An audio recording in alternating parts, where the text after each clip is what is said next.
More than 900,000 followers on Twitter, you have long really been a passionate voice of issues of racial equality. You came to Ferguson days ago. Yes. Why? I mean, why not? I'm on Twitter often. I love Twitter. But the retweeting and everything, it doesn't have an effect without bodies on the ground. Mm-hmm.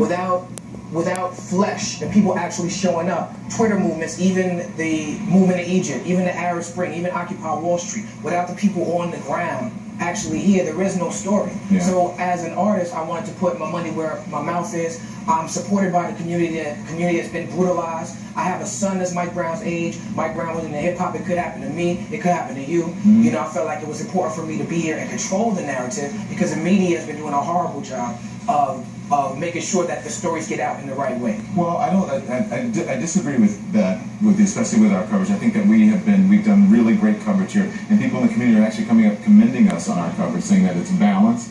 We've been telling the stories of young black men and their interactions with police officers. I don't think the entire media has been bad.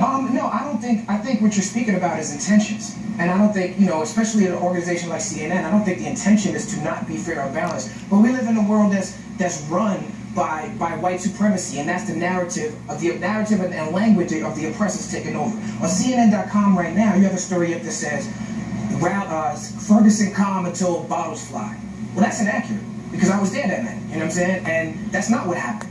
The first thing in the story it says is, police chase down men. Well, let me finish my point. That's not what happened where you were. I was there right there with the article, the situation you're talking about, I was right there. That's what happened. But that's not what happened. Let me finish my point. That's exactly what happened. I'm going to let you finish your point. No, you're not, because you're talking. Yes, I am. I'll let you finish your point. No, let me finish my point before you talk. Okay, but let me finish my point before you talk. I want to address something you said. Can I finish my point? We don't have to have an interview if I can't talk.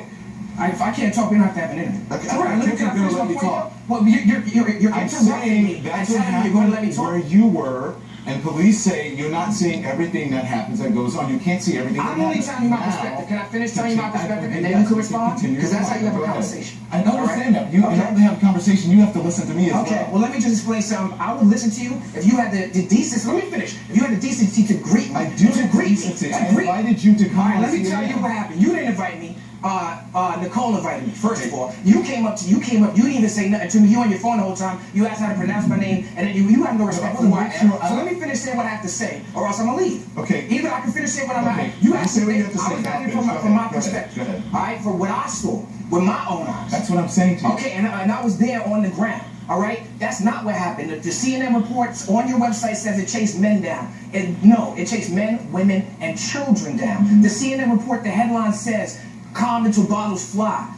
They don't mention the bottles in the article. In the article, you read 5 pages, there's no mention of the bottles flying. I saw the bottle fly. You know when the bottle flew? After the cops told me they were going to blow my effing head off. After the cops, I'm not done. After the cops put on riot gear, put up their shields, and took their batons and lined up on the streets. And then when they got in the position, a bottle comes